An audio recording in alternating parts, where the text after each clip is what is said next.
तो गाइज इस सीरीज में हम लोग सीखने वाले हैं बिल्कुल स्क्रैच लेवल से वेबसाइट को किस तरीके से डेवलप किया जाता है। एंड इस वीडियो में मैं आपसे 2 पॉइंट ऐसा शेयर करने वाला हूं जो कि आपको एक वेबसाइट बनाने से पहले ये 2 पॉइंट जानना बेहद जरूरी है। सबसे पहला है व्हाट इज वेबसाइट और दूसरा है why website is important and benefits.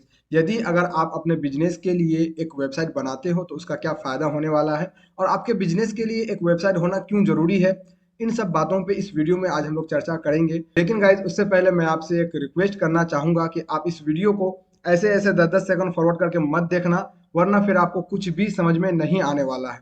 तो गाइज मेरा नाम है फैजान और चलिए आज स्टार्ट करते हैं व्हाट इज वेबसाइट से। गाइज मैं यहाँ पे आपको व्हाट इज वेबसाइट का डेफिनेशन एकदम सिंपल लैंग्वेज में समझाना चाहूंगा। Website is combination of text, images, videos, audios, document, PDF and folders.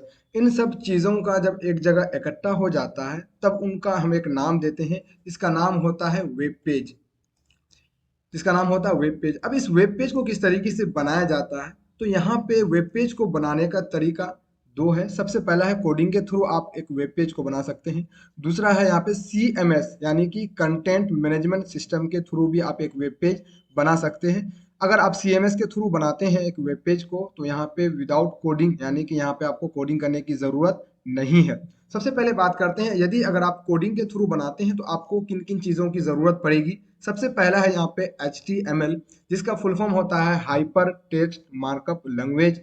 इसके थ्रू यानी कि HTML के थ्रू हम अपने एक वेबसाइट का एक ढांचा तैयार करते हैं। फिर हम लोगों को जरूरत पड़ती है CSS का, जिसके थ्रू हम लोग अपने एक वेबसाइट को डिजाइन देने का काम करते हैं, कलर वगैरह देने का काम करते हैं। फिर अगर आपको अपने वेबसाइट पे अगर लॉजिकल मेथड को अगर यूज करना पड़े तब हम लोग फिर जावा स्क्रिप्ट का यूज करते हैं, जो कि इन तीनों चीजों को सीखने के लिए हम लोगों को काफी ज्यादा वक्त लग जाता है। 3-4 साल सीखने के बाद तब अगर आप एक वेबसाइट बनाते हो तो इसका फिर कोई मतलब नहीं होता है। लेकिन अगर आप इस तीनों चीजों को सीख लेते हो तो बहुत ही बढ़िया। लेकिन अगर आप यहाँ पे इतना वक्त नहीं देना चाहते तो आप यहाँ पे CMS का यूज कर सकते हो, जिसका फुल फॉर्म होता है कंटेंट मैनेजमेंट सिस्टम, जिसके थ्रू आपको पता चलता है इसका नाम के जरिए कि आप यहाँ से अपने कंटेंट को मैनेज करने का काम करेंगे।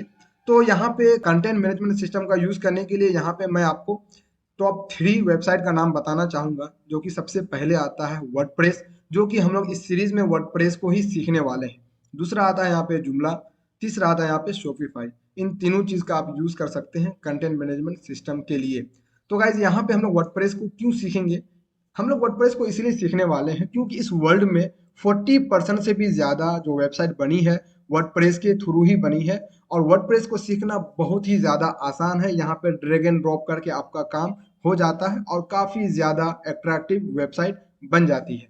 अब गाइज यहाँ पे अगर आप इन सब चीजों का यूज करके अगर आप एक वेब पेज बनाते हैं तो एक वेब पेज को बनाने के बाद वहां पे अभी हम लोग इसका वेबसाइट का नाम नहीं दे सकते हैं। हम इसको वेबसाइट तब बोलेंगे जब इस वेब पेज को यहाँ से उठा करके एक सर्वर पर रख दिया जाए।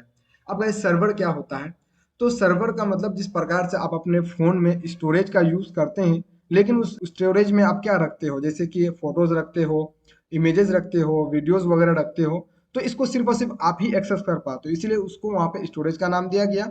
और सर्वर तब हम उसको बोलेंगे जब उस सर्वर के अंदर में जो भी डेटा को रखा गया उस डेटा को हर आदमी एक्सेस कर पाए इंटरनेट के थ्रू, उसी को हम लोग सर्वर बोलते हैं। और जब ये वेब पेज सर्वर पर आ जाए और इस सर्वर के थ्रू अगर कोई भी बंदा इस डेटा को एक्सेस कर पाए तब हम लोग उसको एक वेबसाइट का नाम देते हैं। अब गाइज यहाँ पे हम लोग देखते हैं कि अगर आप वेबसाइट बना लेते हो तो इसका क्या फायदा होने वाला है और आपके बिजनेस के लिए एक वेबसाइट का होना क्यों जरूरी है। तो यहाँ पे मैं आपको बताना चाहूंगा कि अगर आप एक वेबसाइट बनाते हो तो आप अपने बिजनेस को ग्रोथ कर सकते हो, चाहे वो ऑफलाइन में हो चाहे वो ऑनलाइन में हो। दूसरा है यहाँ पे ई कॉमर्स अपॉर्चुनिटी, मतलब अगर आप अपने प्रोडक्ट को या फिर सर्विसेज को अगर आप ऑनलाइन सेल करना चाहते हो तब यहाँ पे आपका एक वेबसाइट होना बेहद जरूरी है। गाइस तीसरा आता है 24 आवर अवेलेबिलिटी। इसका मतलब ये है कि आप अपने बिजनेस के लिए आपको 24 आवर अवेलेबल रहना जरूरी नहीं है। आप अपना एक वेबसाइट बना लेते हो और उस वेबसाइट के अंदर अपना प्रोडक्ट को या फिर सर्विसेज को अच्छे से शो करते हो तो सामने वाला बंदा कभी भी और कहीं से भी आकर के आपका प्रोडक्ट को या फिर सर्विसेज को परचेज कर सकता है। यहाँ पे चौथा है मार्केटिंग एंड एडवर्टाइजिंग। अगर आप अपना अपना बिजनेस के लिए एक वेबसाइट बनाते हो तो आप अपने वेबसाइट के थ्रू मार्केटिंग कर सकते हो और एडवर्टाइजिंग भी कर सकते हो। तो गाइज इस वीडियो में इतना ही। हम मिलते हैं एक नए वीडियो में, तब तक के लिए bye bye and take care.